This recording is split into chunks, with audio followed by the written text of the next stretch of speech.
Hi, everybody. So welcome to the Summer Encore Pen Parentis Literary Salon. This is Christina Chu right there. Yay.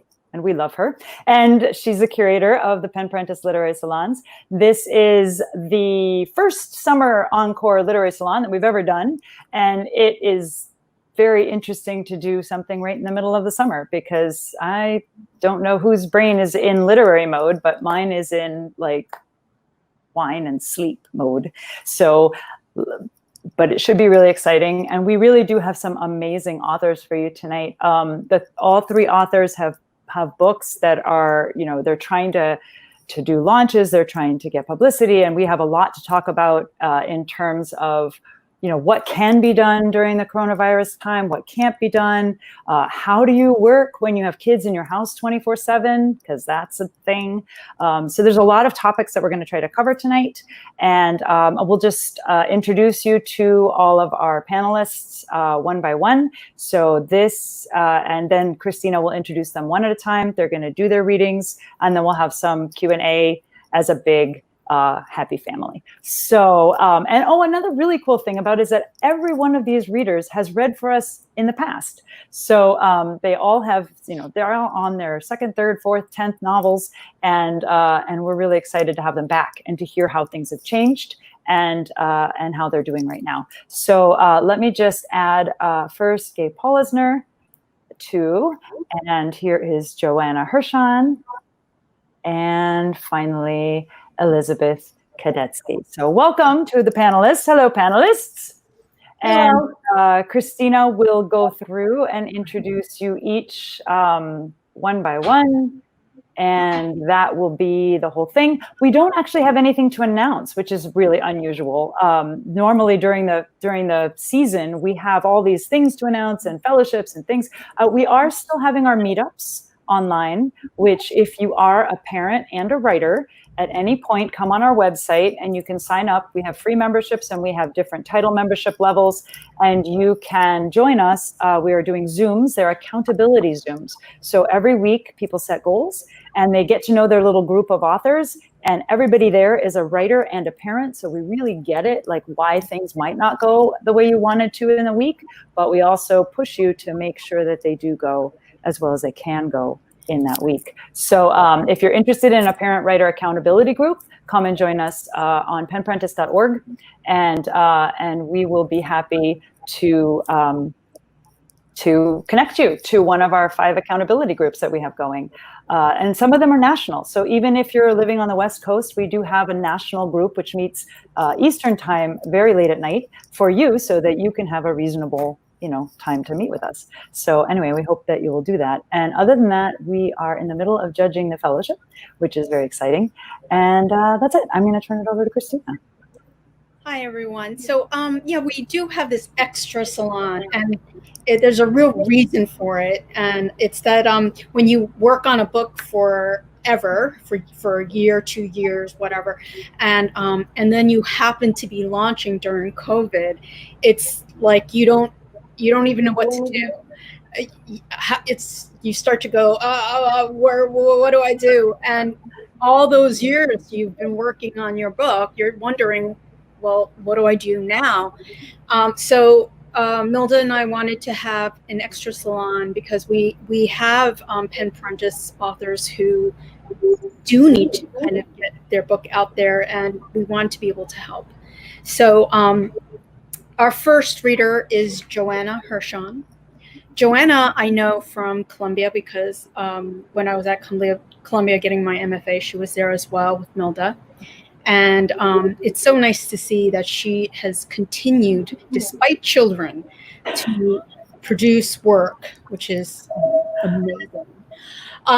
Joanna Hershon is the author of 5 novels: St. Ivo, Swimming, The Outside of August, The German Bride, and A Dual Inheritance. Her writing has appeared in Granta, the New York Times, One Story, the Virginia Quarterly Review, the literary anthologies Brooklyn Was Mine and Freud's Blind Spot, and was shortlisted for the 2007 O. Henry Prize Awards.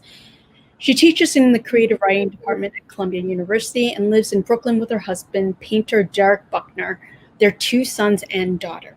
St. Ivo, her latest novel, was acclaimed by all the major markets. Everyone, please welcome Joanna. Thank you. I wish I could see all your faces. Thank you so much, Christina, for that lovely introduction. And I was just thinking about things I remember about you, wonderful things from Columbia, and just memories I have of Milda. So I'm so thrilled to be here. This is my third Pen Parentis reading, which is really exciting. And I remember we were just starting when my first reading. I think I was among your first readers. You were, yeah. You were in the very, very first season. It was so cool. Yeah. Yeah, it was amazing to see. And here you are, glamorous with all these novels, and so great. I feel so glamorous right now, let me tell you. But I'm going to read from the beginning of my novel, not the very beginning, but page 26. I don't think I have to explain too much. My protagonist, Sarah, has had a discomforting lunch with her agent. She's a filmmaker. She's had a very strange day, and she is remembering. And then we go back to the present toward the end of the reading. So she's remembering. The summer Lita turned 5, Matthew found a garden apartment that shared its outdoor space with neighbors because the fence between the yards had been destroyed during a hurricane. Sarah had just finished shooting the second film, the studio film she was hired to direct, which she already knew was terrible. She wasn't in the greatest mood. They signed a year lease without meeting the neighbors, who were away for the month, and hoped they A, wouldn't be crazy, and B, wouldn't mind that Lita rose at 6 a.m., desperate to run outside. Several weeks after Lita had colonized the backyard with her assorted dolls and their accompanying castles and ballet schools and hospitals and movie theaters, the neighbors returned from their trip and introduced themselves that same night with a bottle of limoncello. After learning they'd come from Rome, where Armand had had a small part in his first movie, and the two of them had taken the rest of the month to travel, Sarah marveled at how they'd had the energy to be friendly after a transatlantic flight. She would have never managed to be so polite, so social. This was how the friendship took root. Armand and Kiki were always better behaved. They always led the way. When Armand emerged from the apartment, he was usually fresh from a shower and a shave. He remembered to drag Sarah and Matthew's garbage to the curb if they forgot. And Kiki cooked, but didn't even seem like she was cooking. What are you making? I don't know. I'm just slicing these sweet potatoes really thinly. What will you do with them? I'm not sure. And they'd be sauteed and served along with exotic greens and cheeses, and there'd be bread and wine, and Lita would taste everything, eat slowly in a way she rarely did with anyone else. Kiki was a public high school art teacher. Sarah remarked how Kiki's students must adore her. She and Armand both played with Lita, not only patiently, but with engagement, and didn't seem to mind the collection of plastic toys inevitably strewn around their cool, childless area. With its mod thrift store table and chairs and heavy marble ashtray. Sarah had imagined they were interested in having kids one day, but a week into their friendship, Kiki offered up her disinterest in motherhood in the same guileless manner that she prepared meals. Sarah found this disarming and felt a surge of affection toward Kiki, a sensation that may have stopped short of sexual attraction, but was easily as primal. Sarah could be, she knew, a bit easy come, easy go about friends, but she recognized that her feelings were not remotely neutral toward this person. Her immediate attachment to Kiki took her by surprise, but she didn't question that Kiki felt the same way.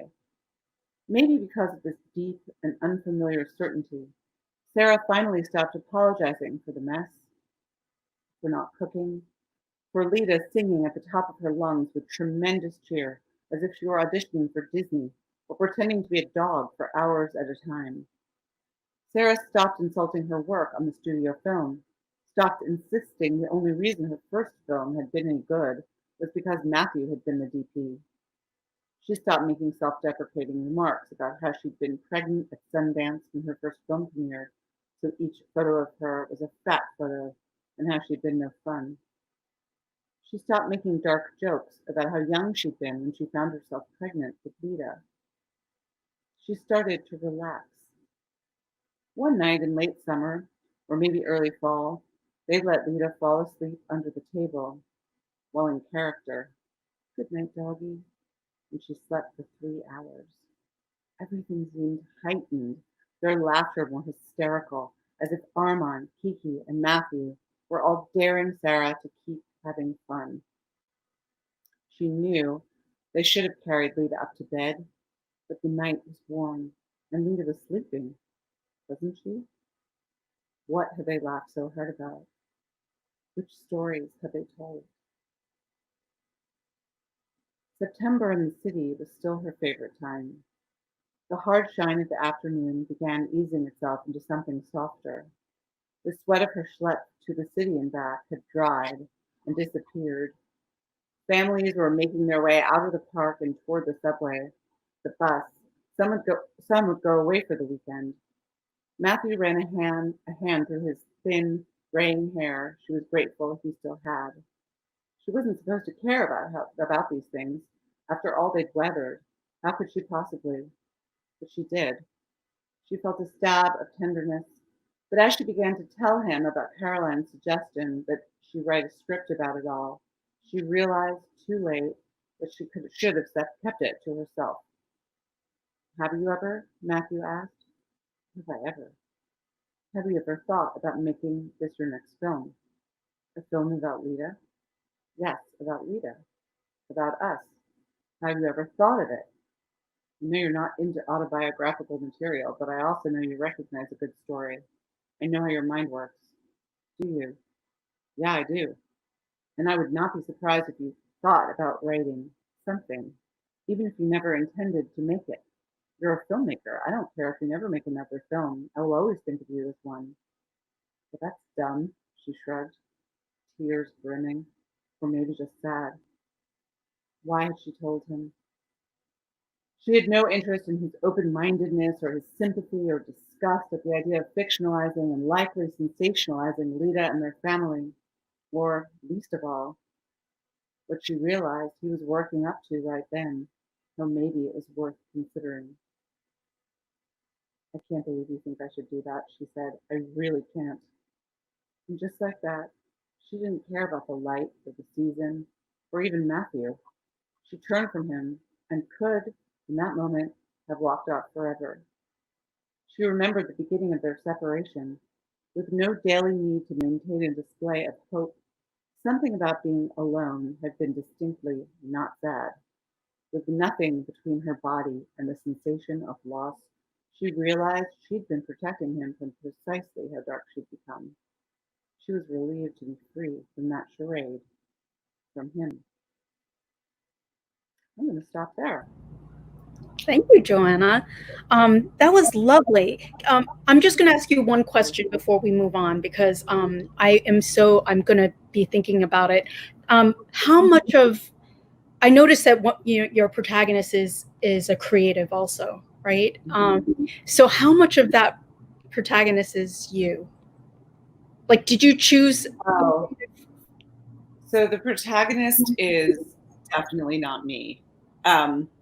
In the sense of the autobiographical details, which are extremely intense and specific, if you read the book, but certainly much of her brain and sort of commentary are, my inner thoughts or something. But she's a very, very badly behaved person, and she's not socially appropriate. And I would say I'm a very socially appropriate person, I think, she's badly behaved, and she's really on the edge mentally. So, this is the beginning of the book. You sort of start to realize that she's really unraveling, and the sort of engine of the book is how far will she go? So, thank goodness, despite, world situation, despite I'm okay. Good. We're glad that you're okay. I feel like the creativity part of the book and her work, despite the fact that she's a filmmaker and I'm a novelist, it is important, and I feel like that part is something that I do feel is important and something I connect with. And that's actually something my editor really wanted me to highlight. And she was interested when she bought the novel. She was the acquiring editor, and she really liked that it was a book that started with a woman, engaged in her work, or not engaged in her work, as the case actually is with this protagonist. So, Thank you. Thank you. We're going to come back to a discussion, but we're going to introduce our next reader first. Paul Isner is the award-winning author of 6 novels: Inside of Stars, The Memory of Things, The Summer of Letting Go, The Pull of Gravity, and yay, Jack Kerouac is Dead to Me, which is her latest. Thank you. It was mentioned actually in the Nerd Daily in their article, and 48 YA book releases to look out for in 2020. That's pretty cool. She lives in Long Island with her husband. She's actually doing the COVID thing, so even though she's in Long Island, she's pretty much just at home like everyone else. She's got 2 sons and a suspiciously fictional looking dog who might bark. So you ready?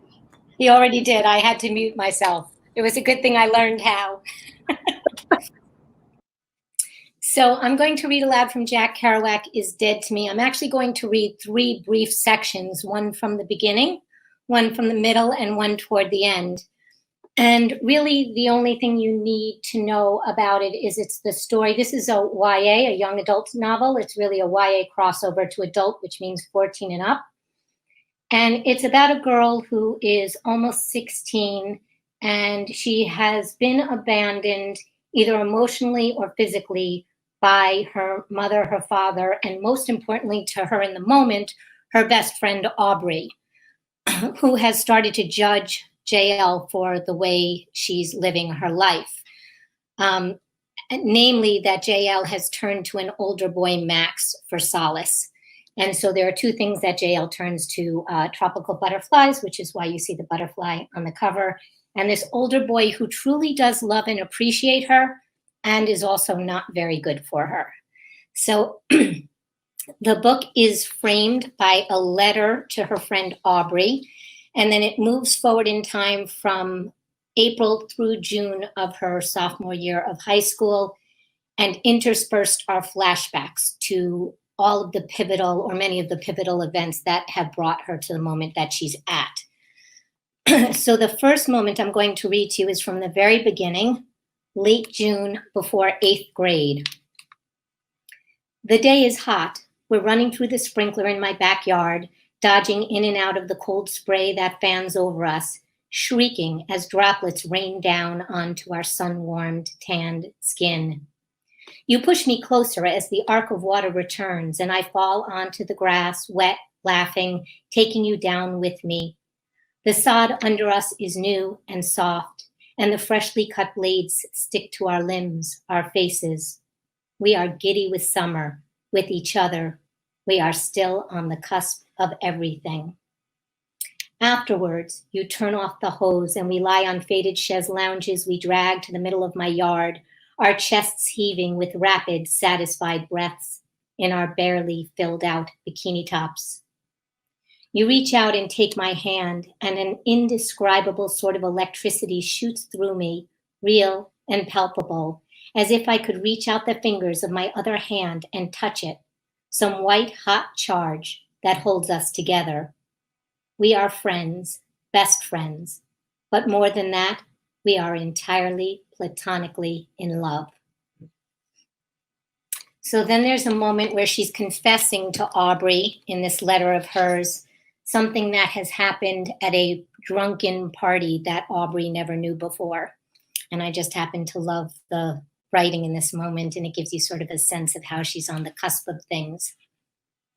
To tell you the truth, Aubrey, I liked how it felt to be all dizzy and free like that.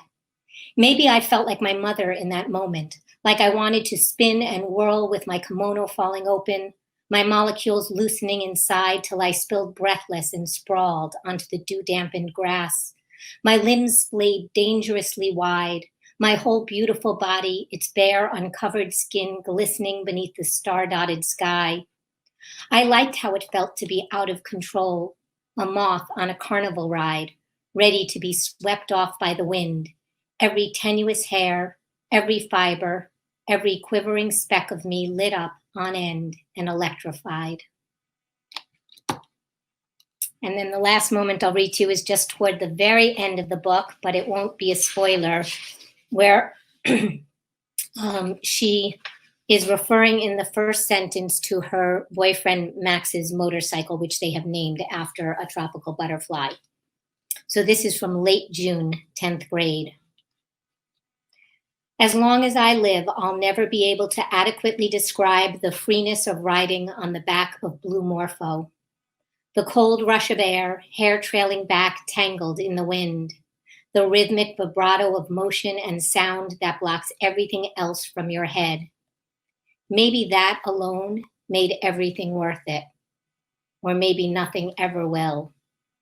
But sooner or later, the wind dies down, the night sky lightens from gray to mauve to coral pink and back to periwinkle again, before the sun is out, up, rising high in the sky, casting a glare so strong you have to shield your eyes against the onslaught. Gas stations call, bathroom stops, and you realize you're not dressed properly, and gravel kicks up from the road so hard it leaves angry red welts on your shins.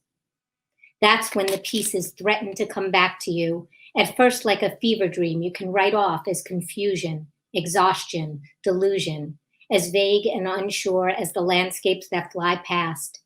But eventually, so fully crisp and unrelenting, you have to force yourself to ignore them, dismiss them, because otherwise they will take you down. But not yet they don't. First, the fever dream. Thank you. So here's a question that that I think a lot of people who don't write young adult or children's fiction have. How is it determined that your book will be YA? Like, just because there's a protagonist that is young, is that, who decides what happens? I think partly the market decides. Are young adult novels doing well now? And if they are, and you've written one, then that's pretty much where you're writing right now. But also the age of the protagonist. But I think things are starting to blur some. And like I said, this is actually, this book and my last few have come from Wednesday Books, which actually became a YA2 crossover publisher. And they started up for that reason. With St. Martin's Press. And so I think the thought was we're going to kind of blur those lines because there are a lot of adults reading YA and because there's so many levels of YA, but it hasn't. I think in Europe it's happened more, but well, I think Anne Frank is a good example. Right? There's many of them where the protagonists, I mean, even more recent ones like the spelling bee. I'm forgetting the name of it. Something in the bee, and there's just so many of those books. Sumong kids books often have younger protagonists in them and stuff. So. Yeah, I think the age of the protagonist is the number one thing, but that doesn't necessarily mean you'll fall in that spot. Okay, thank you. We'll come back to more questions in a moment. So our final reader is someone I've known about 10 years now, which is crazy. And I've seen her grow and change, and it's really been very pleasing. And I feel it's just so nice to see Elizabeth's work out, and her book is excellent. I really can't say enough about it. So Elizabeth Kadetsky, her memoir is in essays, The Memory Eaters, is the winner of the Juniper Prize in Creative Nonfiction. It was featured in the Boston Globe, LA Review of Books, the Rumpus, and other venues. She's a 2-time Fulbright Fellow, and she's the author of the memoir, First There Is a Mountain.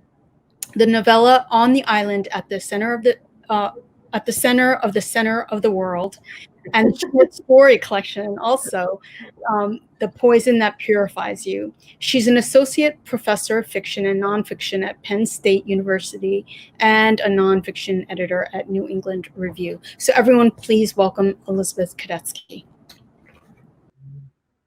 Hi, Christina. Thank you for that great intro. It's so nice to be here, and it's been great to listen to these great readings. So I'm reading from The Memory Eaters, which came out this spring, and it's a memoir in lyric essays, and a lot of it deals with me going into memories of growing up in New York in the late 70s and early 80s as a form of escape from a kind of rotten reality when my mother is descending into Alzheimer's, and my sister at this point in the book has attempted suicide and wound up in a mental health ward at Bellevue.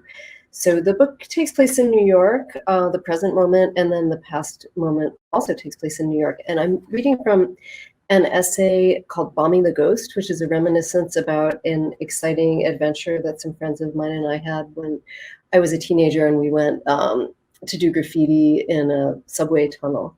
But this section at the end comes after that anecdote, and I come home. And just some context, my mother was a fashion model at the time, and I make some references to the art scene and Jean-Michel Basquiat and Stuyvesant, which is the high school that my sister and I went to and was somewhat iconic. I think that's it. And let's see, Bianca Jagger comes up and Brooke Shields. Okay, so when I came home, the sun was just up.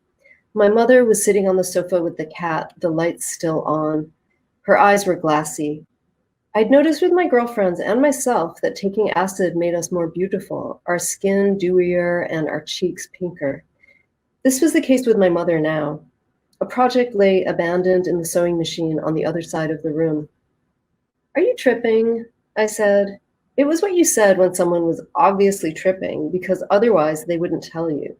Jill, my sister, once spent a whole day with her boyfriend without his ever knowing. So you had to ask to find out, otherwise they'd be playing a game on you. My mother was whispering to the cat. "Look at this," she said, looking up at me. She gestured with her eyes to the cat's eyes. "Yes?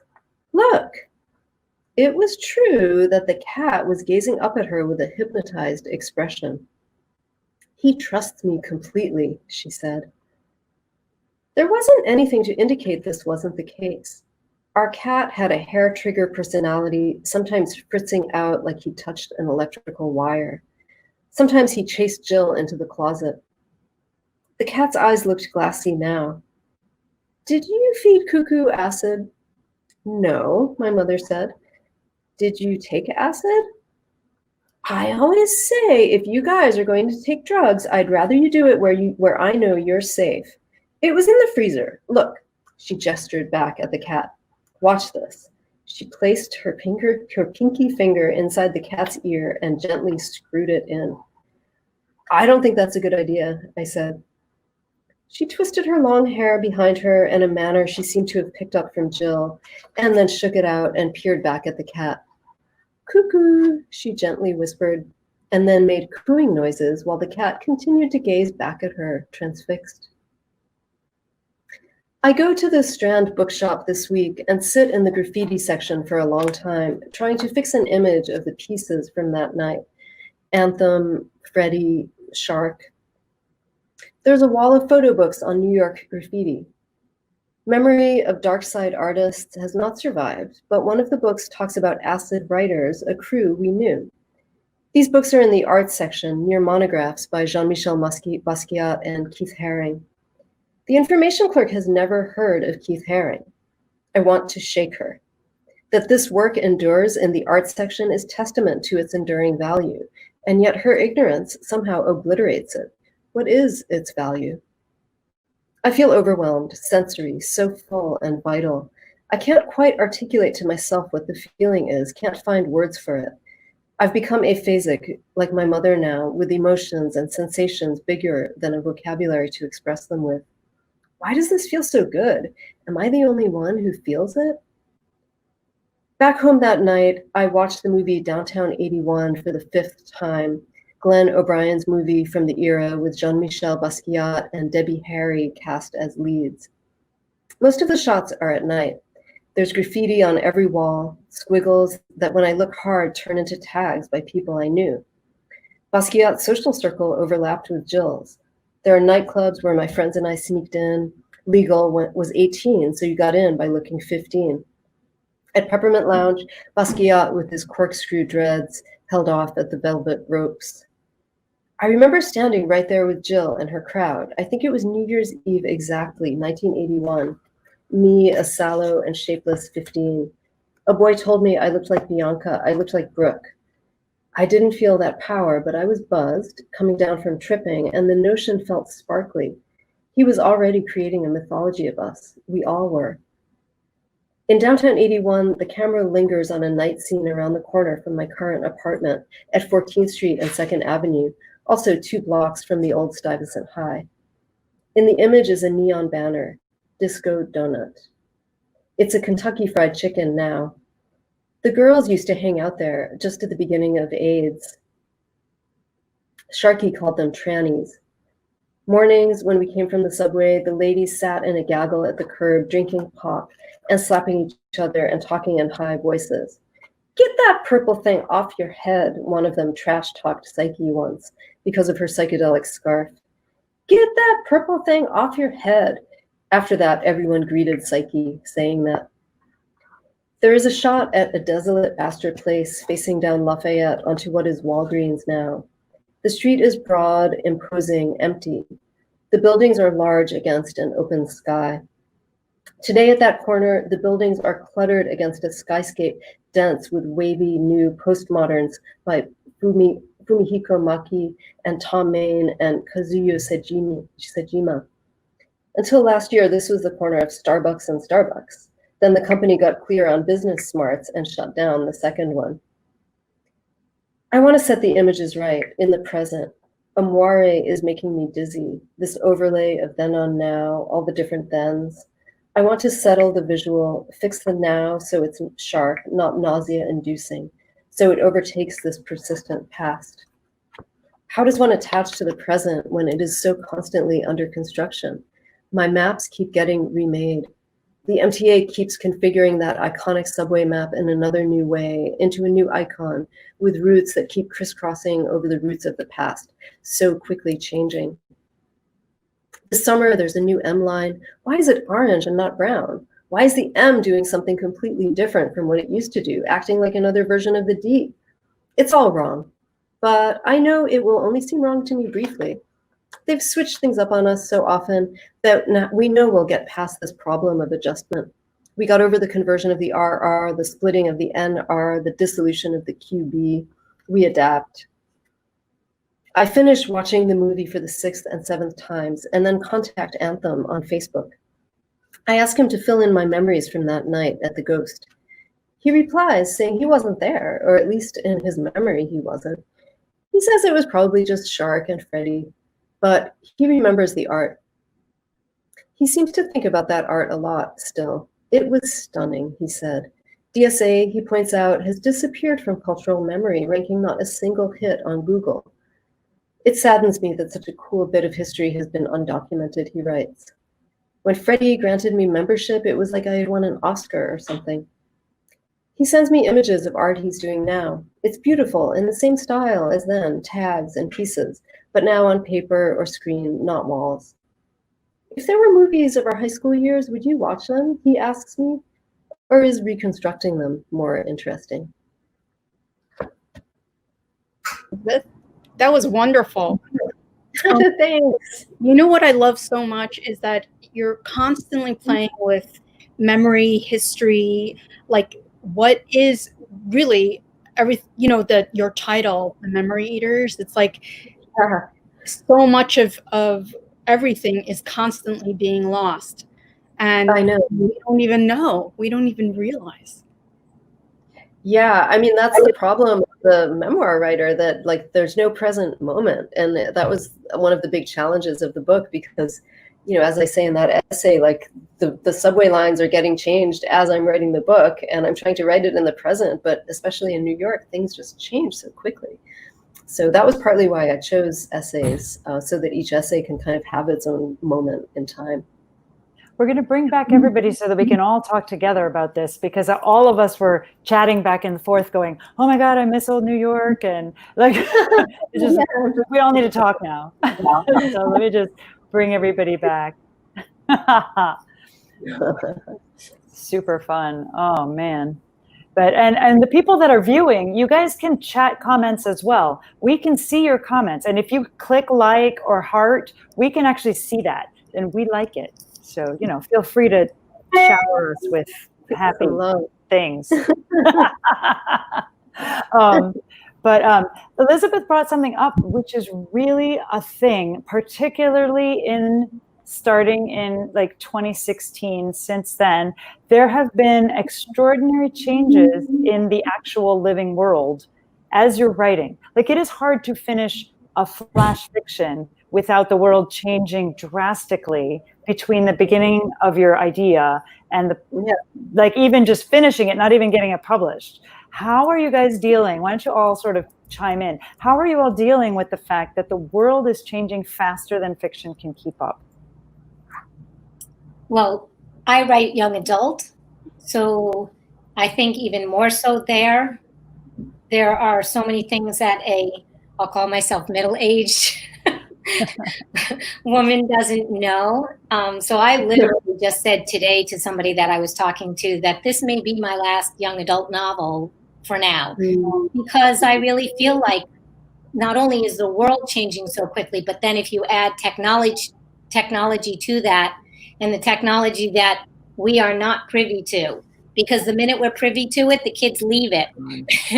And the language and the way we view the world is really, in many ways for the better, especially amongst younger kids, changing so much that I find myself writing YA and wondering where I put my, my gender equality issues and who I'm referring to. I'm suddenly watching my romances as he and she and going, I need a they in there, and how do I do that? And I don't think I'm the best, we get older and we aren't quite as privy to how it comes with a certain ease for a younger audience. So for me, it's a very big deal.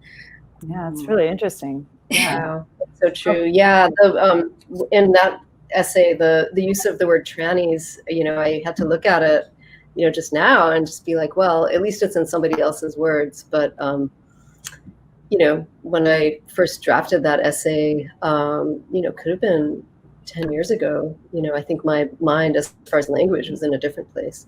But I was going to say, I think we're lucky. I mean, maybe a mixed blessing of, the awfulness of debuting a work in COVID times. I mean, maybe one positive is that we're starting, at least for me, I'm kind of starting a new project so I can shape the project to fit the times. I would hate to be in the middle of or toward the end of a project. It would be so hard. Do you think it would be harder? Where are you guys in your next projects? Are you near the beginning or near have you started something new? Are you like toying, or are you like nearly finished with a next thing? You don't have to tell us what it is, just like where you are in the project. I'm at the beginning of something. I mean, I was just doing research in India for it when COVID hit. So I can definitely, I think it's really changing because of COVID. Yeah. You're going to have to transform it a little bit to accept. Oh yeah, very much. But it's not too late to do that. Yeah. I mean, I'm at the beginning. What about you, Joanna? Are you working on something right now are you somewhere in the middle, beginning, or end? I'm extremely far from, I'm really not working on something, and it feels, I feel like there needs to be like a name for that, like COVID emptiness, despair. Despair. I know, but to be honest, I usually feel this way after I publish a novel, and I feel like I'm trying to have faith that I usually at some point come up with something that I care about and I want to enter and explore. But I feel very far from it now, and it is disorienting, and I feel a bit afraid. But at the same time, what I'm really going to try to do, or am doing right now, is really consciously making the space to read and read. Mm. And so, and, just sort of listen and make room for other people's voices, because it's not my time right now. And I mean, a lot of that maybe is, it's certainly COVID, and I have 3 children, and I'm. What are their age range? Yeah, I want to hear what everybody's age is. What are they dealing with in their house right now? I have 14-year-old boys who will be 15 in the fall, and then I have a 5-year-old daughter. So, Wow. we're really just in it. Like it's just a lot of just feeding people and childcare. And I mean, I think that if I were working on something when COVID hit, I think I would somehow find the time. I'm always like, I don't know about you, but I always feel like, how did I write that book? I have no idea. I didn't have any time, and I made the time. Like somehow I make the time. I always make the time. If I'm making the time, if it's there, I'm making the time. But right now, it's just not bubbling up for me.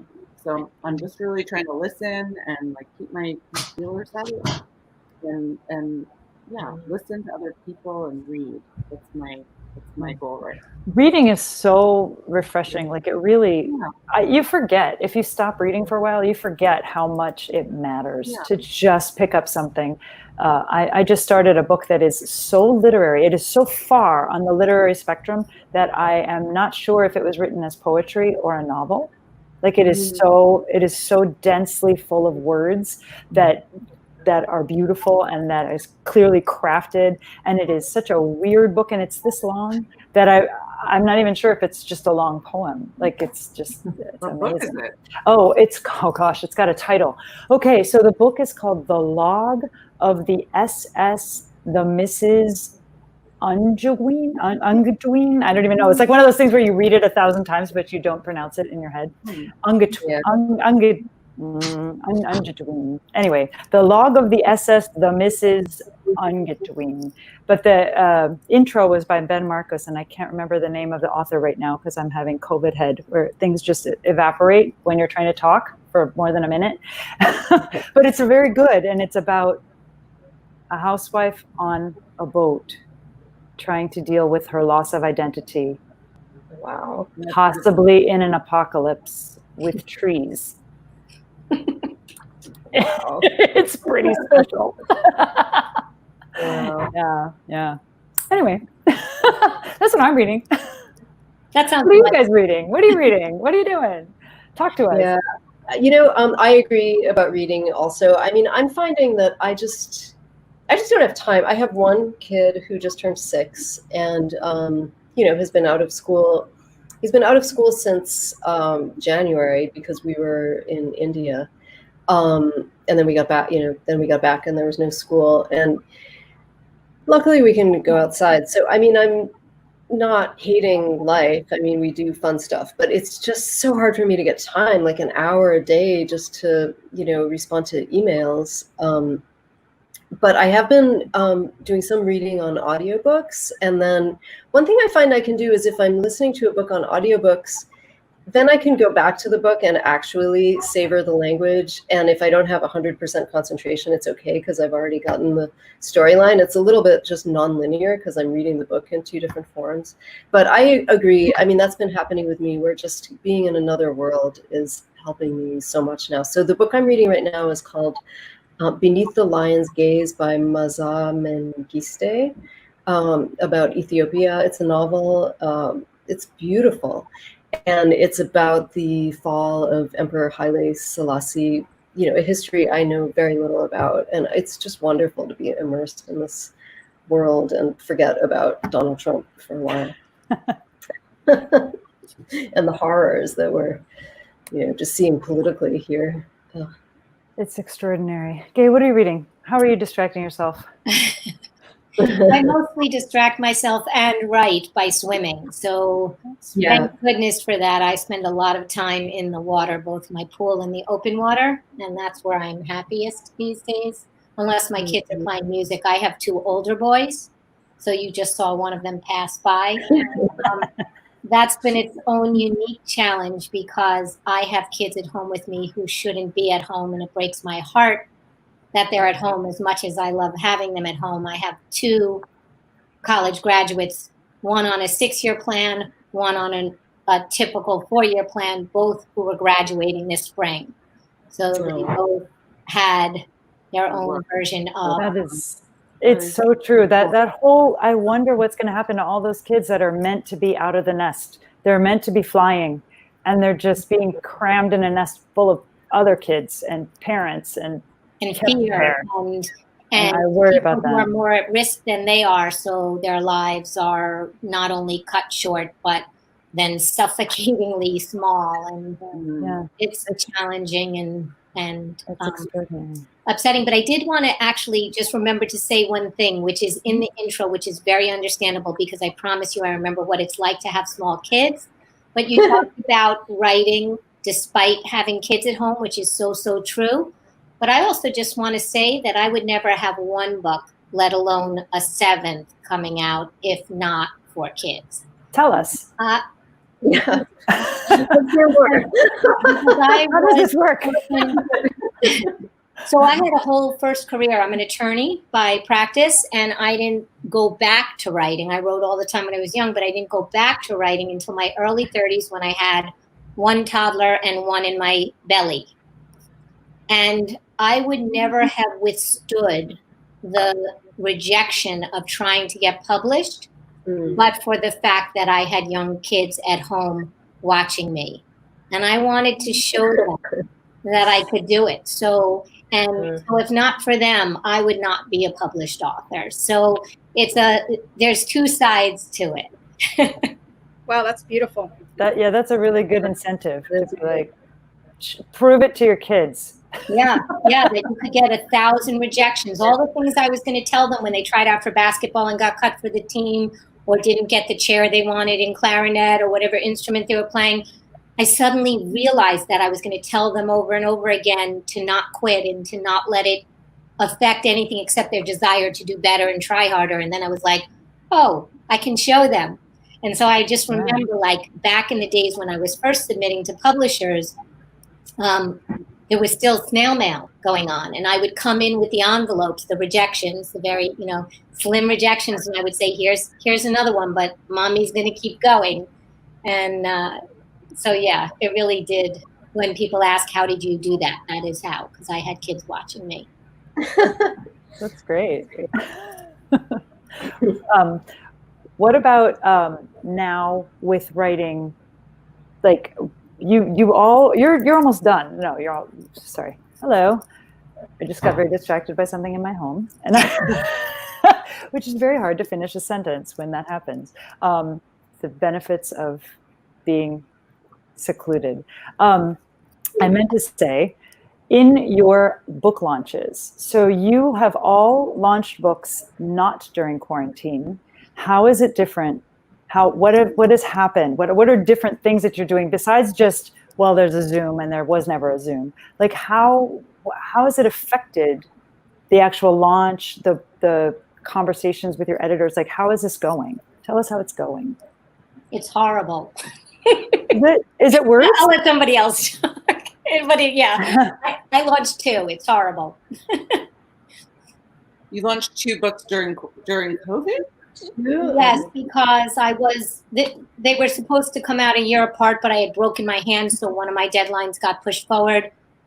This is a young adult, and then I have a debut middle grade out that I co-wrote with someone. So Jack Kerouac was actually supposed to be 2019, and then 7 Clues was going to be 2020, but they both got bumped to 2020. So I like to say I launched 2 books into the abyss. Wow. Yeah. Does it feel like that?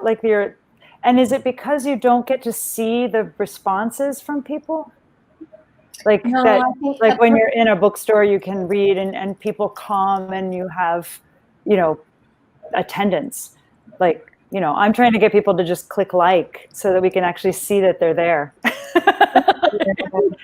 I would just love, I would love to be connecting with people in person. I mean, I just remember the book tour I did for my first book, and it was just so fun. It was like people would ask me controversial questions and, get into it. And it was just like, I was so just living that book, for months after it came out. And yeah, it's hard not to feel that this is disappointing. I mean, there have been some really positive things, like connecting with other authors who are, just this sense of kind of support in groups and people coming together and learning about so many new books that I might not have had on my radar otherwise. But the news, I don't know, like I saw news that book sales in the month that my book came out were way down. There was one list that I saw that I thought would be sort of a shoe-in for my book that comes out every month. It didn't even come out the month that I launched. I put so much work into, organize. Anyway, I don't mean to kind of rant, but it was just like exhausting, just putting so much work into events and then have them cancel and then recreate the events. So, I mean, it is what it is. It could be worse. One thing is, my book came out at the end of March, and I thought, oh, this is the absolute worst time. And I begged my publisher to change the date to August, and we're still there. Till August, yeah. So many people are kind of in this boat. So solidarity, that's the big. I actually think that in the scheme of things, because the launches were within this first little window, that in some respects, actually lucky. Because there was some energy. There was energy. At that and point. A lot of people just kind of motivated to help each other, and publishing was willing to, help. And the people who come later, it's like that's sort of waning a little bit. Burnout, yeah. So, yeah. But there's certainly like a Zoom burnout where people don't want to necessarily go on a Zoom to, even participating on a Zoom, people still want to do. But the like watching a whole Zoom, people are like, Although I think things like this are cool because you can just put them on while you're cooking or something. Like where you don't actually have to be on screen yourself, but you can watch it. Like I still like those. I like the ones where you can just like, play it and do whatever you're doing and like listen in and not. But yeah. But Christina, I think we're really excited about your book. Christina just launched a book, so I see where you were going with that, and yeah, I get it. But I'm excited. People are excited about your book. It's getting a lot of buzz. It's been really lucky. Yeah. I honestly was, that moment when we realized it was actually COVID. I was like, there was that doom, and my first book came out not too long after my first book came out. 9/11 happened. So, Wow. So you should be a professional at this. It's like disaster publishing. It can be like its own thing. No, you're right. But in a way, it's like, what? The worst has happened. So in a way, knock on. It makes you feel because it's like the worst has happened. It can't get worse than this. Knock on wood again. Really knock on wood when you say that. But one thing I will say for YA and children's is that because mine launched right in the beginning of COVID, unlike the enthusiasm you're talking about, I felt very much like there were bigger concerns going on. People weren't feeling well, but also all the libraries closed. So their library orders, I write quiet literary YA, no big dystopian and fantasy. I count on library sales. And I felt very much that by the time the libraries opened back up and we're looking through their order list, we're really looking at either the big books, the very, very relevant to what's going on books, Black Lives Matter type of stories for children that they want on their shelves, or they're looking for pre-orders. So I really felt like I took a hard hit. And I do feel like there's some ability coming back in to read. The libraries are open back up. Everybody's at least looking to figure out how to do this again. So we just got a comment actually from YouTube in which a librarian said that she's ordering more digital copies now. So that's good. Like that's good news for all of us. I think that they're trying to feed more books out to the kids. I mean, certainly I'm making my kids read more where I have control, which is only with one of my two children. But I had like a terrible time reading. Wait, one at a time. I didn't hear either one of you. What did you say, Gay? I had a really hard time reading. I've read very little since this started, so I couldn't fault anybody. Yeah. I would just start and stop things, and then I would literally go turn on some mindless TV show because it distracted me from the misery. So did any of you have that, where you had a hard time reading that? First. Yeah. I loved getting away from it all into a book like that. Yeah. But it was getting into the book was kind of hard. Like you have to really shut out the world. What were you going to say, Elizabeth? You guys were talking on top of each other.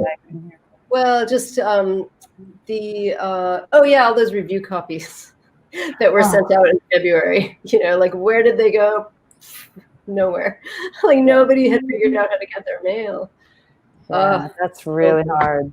Right. And are they doing, I guess they must be mostly doing electronic review copies now, just for not having to send anything physical.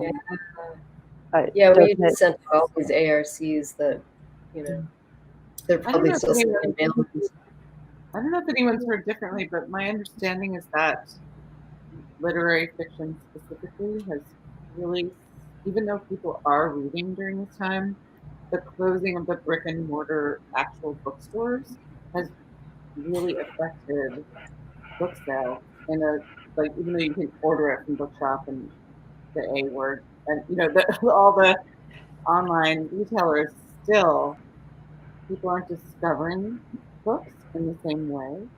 And I thought that was both really depressing, you know, for those of us who write, you know, these books, but also kind of enlivening, just the idea that people, you know, going into shops and talking to the bookstore owners. But there's something new that just launched. That do you guys know about bookshop.org that just launched? Like that, we're selling all of your books on bookshop.org because you guys get money, indie bookstores get money, the ones that are still open. Like, and because when you order through it, they place the order to an indie bookstore that's local to the person, and then we also, Pen Prentice gets a nice percentage of any books that are sold through bookshop.org.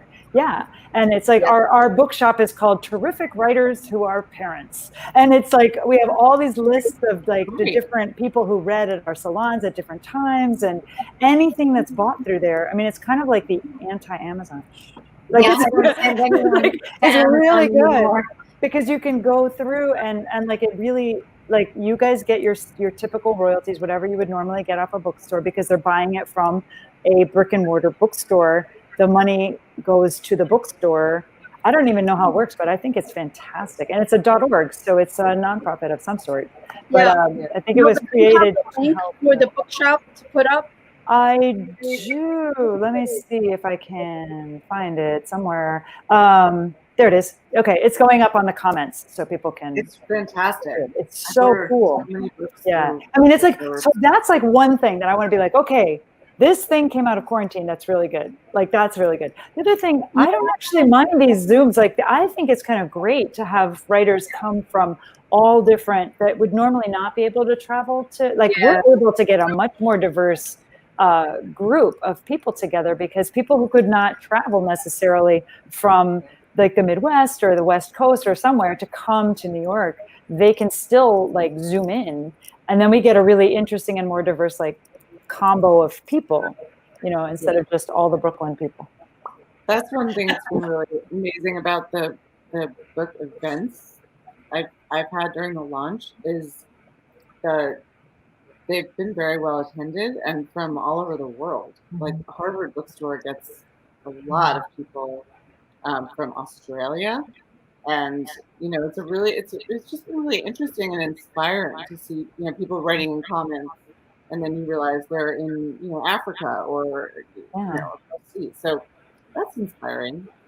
Yeah, it's really cool. And I'm always curious, like you Facebook Live people and YouTube people that are watching, say where you're from in the comments. We would love to know, like, who's watching us, because we don't have any idea.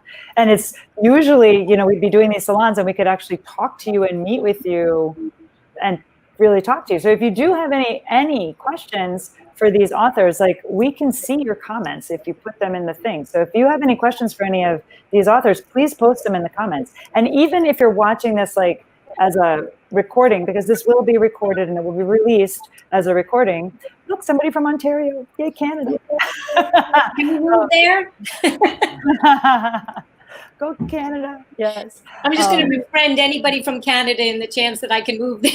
That's so true. Look, Washington, D.C. Hi, Chrissy. So it's really cool. And I mean, I think that that's really neat that we can have that many, you know, people in one space from all these different places. I think it's really cool. What else has happened for you during your book launches that you've found, or different things? Somebody from Long Island, shout out to Long Island.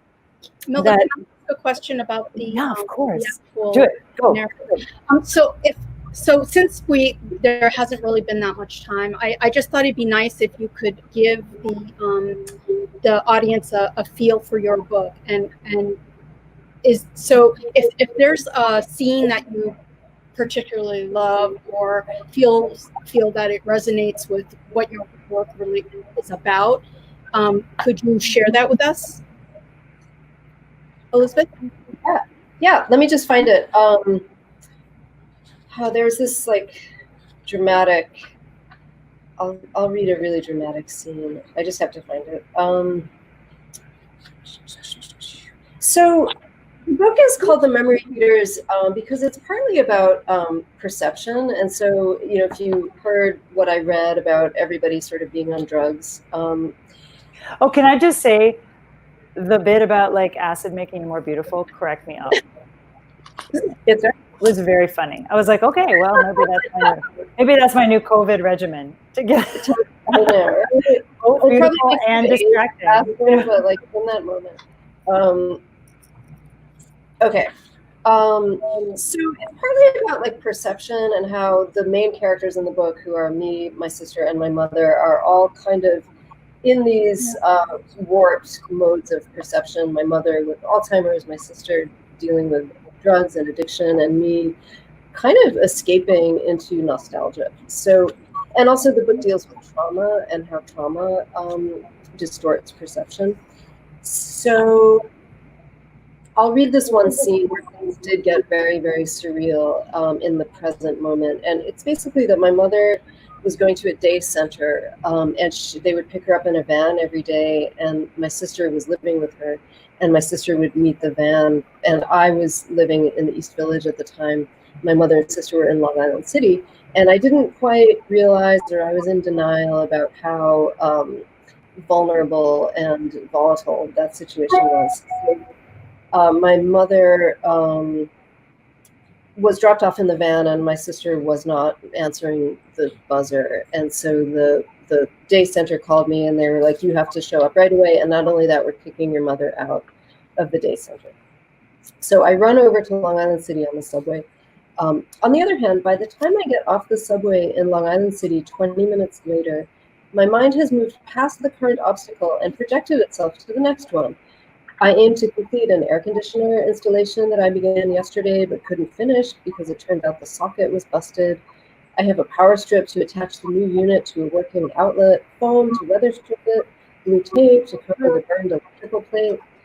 I'm not thinking of the inevitable swerve, really. For instance, where is Jill, my sister? It's the hottest day of the year so far. I can make out my mother from the subway exit 2 blocks away, dressed in white and spreading her arms at me and doing one of her dances. A heat haze makes her look wavy. Her hair is thick and black, her face expressive, olive-skinned, dramatic. Aren't you hot? I ask when I reach her. She hugs me. It's so nice to see you, my darling. Look at you, your hair. What did you do? Your teeth, they're so great, just great. There's also pantomime, gesture. She spins me around, looks, hugs again. Aren't you hot? I repeat. The heat is making me dazed. I don't mind the heat, she says. It's rising off the pavement in ripples. She hugs the van driver, who is visibly sweating from open pores on his reddened forehead, nose, and cheeks. My mother and I walk up the stairs to her third floor landing, and I think it's fortuitous that I've made it out to Long Island City on this hottest day of the year, so Jill and my mother can have air conditioning. I'm not thinking of the inevitable swerve, though, as my mother walks ahead of me on the steps. I'm just going to skip ahead a little bit. They call from the day center. I hang up on them. Her voice on the telephone drones on as I reach the inside of the apartment, my mother trailing behind, and walk into the bedroom to deposit the air conditioner supplies. There, I am startled by the sight of Jill passed out on the bed. Swerve. I hang up on her just like that, click, and the day center person is gone. Jill has cut marks and thin patches of dry blood on one arm. The blood is cracked and translucent, not copious, not like she slit her wrist or anything. I call David, Jill's case manager at Bellevue, to tell him there's an emergency. I leave a message. I don't think Jill's body is a corpse. I think she's not dead. I think that I can see barely a small movement in her chest. Rather, I imagine what it would be like if she were a corpse. I'm vaguely aware of my mother standing behind me, peering at Jill over my shoulder. I see two images of Jill in parallax, one as she is, the other as a corpse. Slowly, the two images move closer together until they're lined up. Then I realize there's virtually no difference. It turns out she's okay. But I'll end Great there. moment. Thank you for sharing. Joanna, do you have a moment like in your book that you'd like to share? You can talk. You can either read it or talk about it or whatever. Yeah. Hard to. I'll just read a very, very brief passage that I feel is significant. Okay, so it's also in the very beginning. She just had this unsettling personal lunch. She went over the lunch and the subway ride, unwittingly weaving together two sets of images and phrases until she forced herself to think of anything else, and a group of kids, maybe 8 years old, popped into her head. They took wilderness skills classes in Prospect Park, and she often saw them here, dismissed around this time. The kids were so cute and also easy to mock. Wilderness skills in Brooklyn. But it wasn't too difficult to imagine how, when autumn came, and when the park's entrance became a dark mouth blowing bitter air, the idea of knowing how to use a compass would seem pretty shrewd. She imagined a son, a boy named Alex, his expression as she approached. He was lanky and freckled, with a mop of dark hair, big feet, dazzling smile. Even though she always picked him up from the park, his face lit up every time. She supposed she wasn't the only person who daydreamed these glimpses. Other children, other husbands, other lives. She dreamed of the children she might have had, if this or that pregnancy had taken, if this or that man had been hers. Sarah once met a woman in the support group who was significantly older than she. And though the woman looked tired and sad, she also looked stylish. Sarah remembered a blush-colored boucle sweater, and what solace Sarah had taken in the care of the woman who showed her. She'd been frank about cutting off her daughter. I'm done, she told Sarah. It's over. She's not getting any more money. I have already given. Do you know what I mean? I gave it the office. I gave it the door. Where was she? Where was Sarah? I'm with our daughter again, Matthew. And everyone calls me Matt except for me. I'll stop there. But she's kind of like starting to fracture, basically. Great. Thank you. Gay, do you have a moment in your book that is special for you? So I think the 3 readings that I did were kind of a couple of my favorite moments, but I'll read you sort of a pivotal moment. JL, her older boyfriend, he calls her jailbait, but it's not as horrible as it sounds. He It was a play on saying JL, JL, JL, and then he started to say jail, and she doesn't mind it, but of course everybody around her thinks it's horrible, and so you'll hear that reference in there. But this is a point in the story where JL remembers that there's some money stuck aside and that Max needs his motorcycle that's going to take him cross country. He needs the money to fix it, and she remembers about it. She's in her mother's room. I head to Mom's closet, which is more like a small walk-in dressing room and leads to the master bathroom. The rods on each side are draped with her silk kimonos. There must be at least 20 in their various Crayola colors, dangling with tassels and ties. Some have belts, others frog closures of braided rope. She prefers the light, skimpy ones that look like lingerie and flutter against her like a breeze. I walk through, arms out, letting the cool fabric slip across my skin, the smell of her, some exotic flower washing over me. One of my favorites, blush pink with dark magenta cherry blossoms embroidered down the front and around the hem, slides from its hanger. So I wrap it around me and sit at her vanity, staring at my face in the mirror. My hair is a mess. I gather it in my fingers and braid it loosely down the back. I don't wear much makeup, just eyeliner, the remnants of this morning's now faded brown smudges around my lids. And my freckles, invisible in winter, have begun to dot my cheeks where they'll come in full force with my tan in summer. I like your freckles, jailbait. I squint and try to see myself the way Max seems to, sexy and sophisticated like my mother. But all I see is a girl, plain and simple and boring, right out of some Norman Rockwell poster. The one with the girl in braids looking at her reflection in the mirror. I pull the braid apart, drop my head forward, and let the hair fall in front of me, shake it around and whip my head up, letting it spill wild and full around my face.